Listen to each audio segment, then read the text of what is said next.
In comic book history, there have been a lot of characters who've come about and been permanent mainstays in comic and nerd culture. Characters like Miles Morales or Static were created and defined a generation of fans. Unfortunately though, there's an other side of that coin that showed a lot of characters who have been left in the proverbial trash can of comic book history. Characters who made brief appearances in different series, shows, or issues and were never heard from again. In honor of Black History Month though, I wanted to shine a light on one of the characters who I loved and really thought was doing a great job in this show until he was banished into the Shadow Realm. Y'all stay tuned if you want to hear more about my guy, Evan Daniels, aka Spyke. You're now watching The Captain.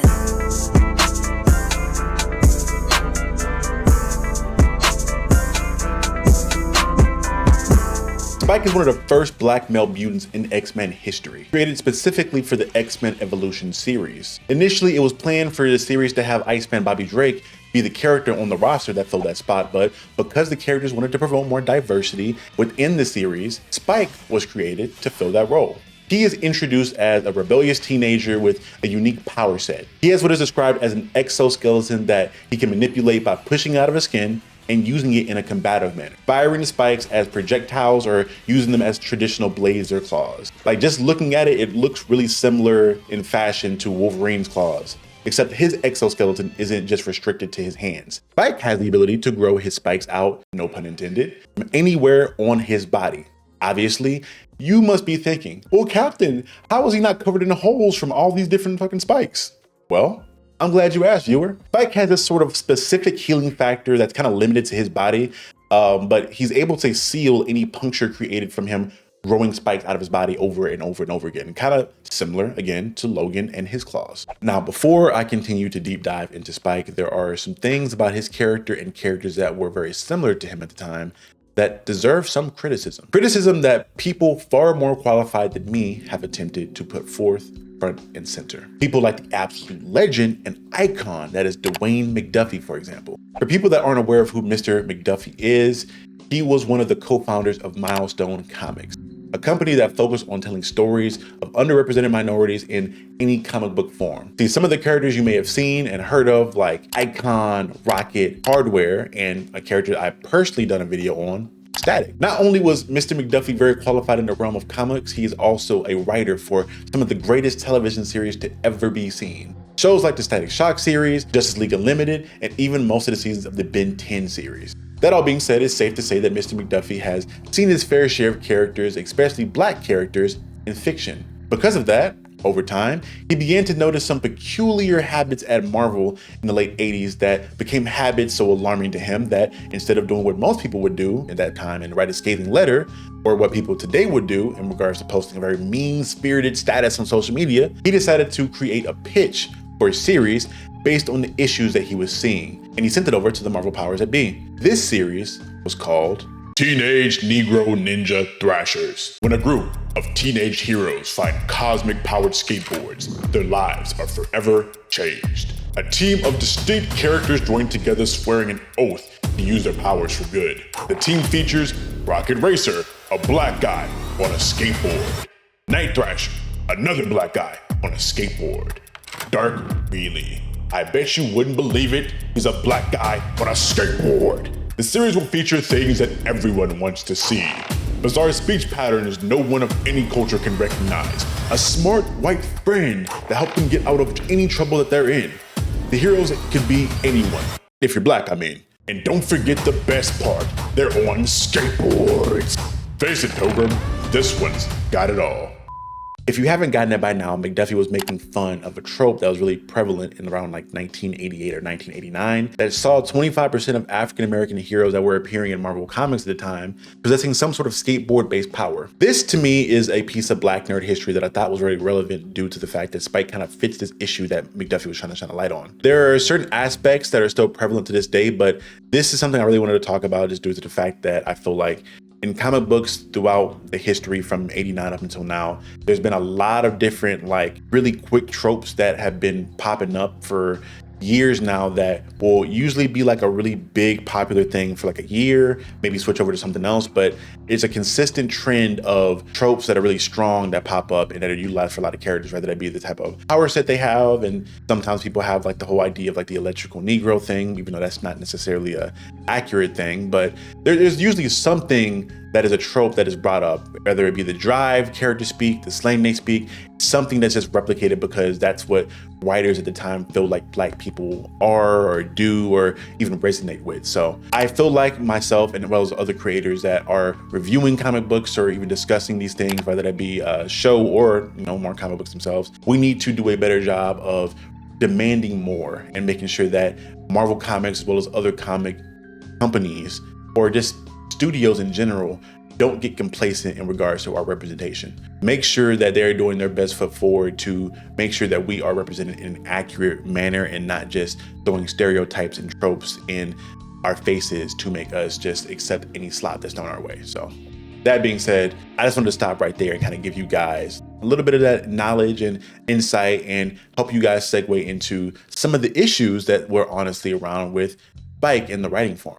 That being said, let's get into why Spyke was even created in the first place and the inspirations for his creation.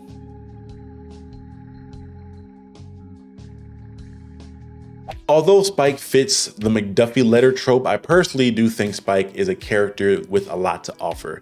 And personally, I loved him. But despite his potential and unique power set, he was written out of the show before the series even ended. Unlike most of the characters in XMenEvolution, Spyke was not based on any existing comic book character.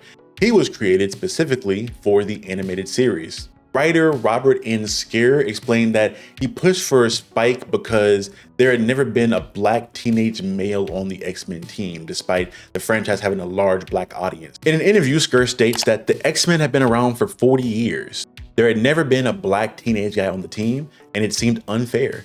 So we decided to make him Storm's nephew to also give her a new dynamic as well. Initially, Skier had a different vision for Spike's powers though. He proposed that Evan could do a thing where he turned into steel and kind of became a wrecking ball. However, the idea was ultimately rejected and Marvel came up with their own Bone Spyke ability instead. Spyke was introduced as a skater with an attitude in a contrast to a more disciplined X-Men team. Now, I know a lot of you are probably pretty familiar with the X-Men comics and will notice there's an astounding resemblance between Spyke and his abilities and another character and a member of the Morlocks, Morrow. Funny enough, the similarities between them are pretty much a coincidence. As I previously mentioned, Evan's powers were initially supposed to look exactly like Rick Jones' A-Bomb from the Agents of Smash series, but the powers that be at Marvel during that time decided on this endoskeletal ability that he has. Now, personally, I think someone got lazy at Marvel HQ and thought no one would notice that Morrow and Spyke had very similar power sets.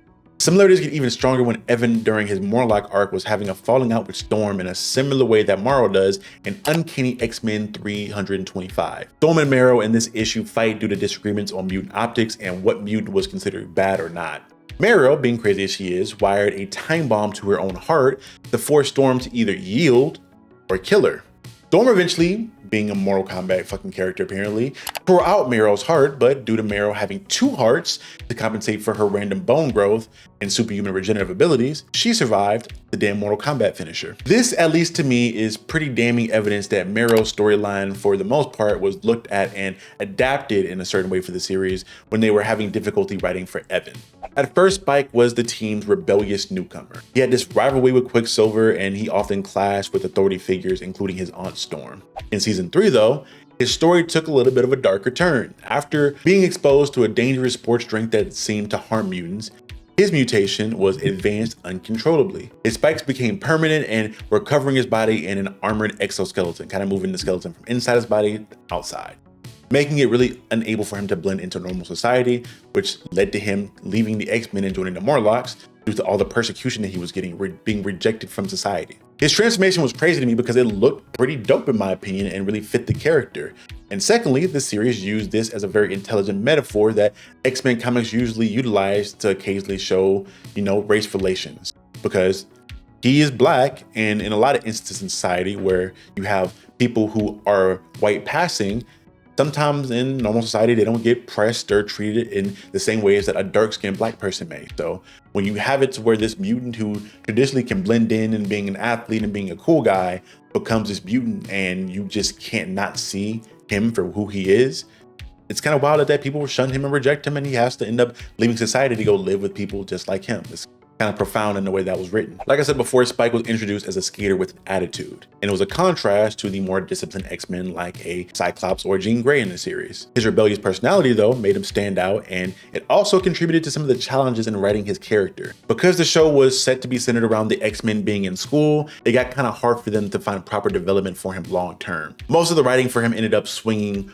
one side of a pendulum to the other. One side seeing Spyke being the flatly written black skater kid character who uses lingo that was hot at the time, or the angry black kid trope who just hated structure in the way things were. Despite his unique story arc that he got in season 3, Spyke was written out of the XMenEvolution series. According to writer Boyd Kirkland, there were two main reasons for this decision.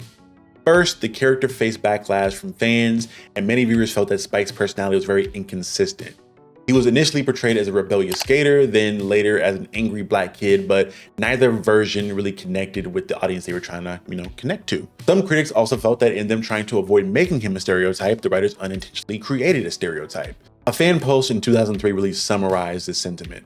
First, he was a skater brat, then he was the angry black kid, but he wasn't likable in either incarnation.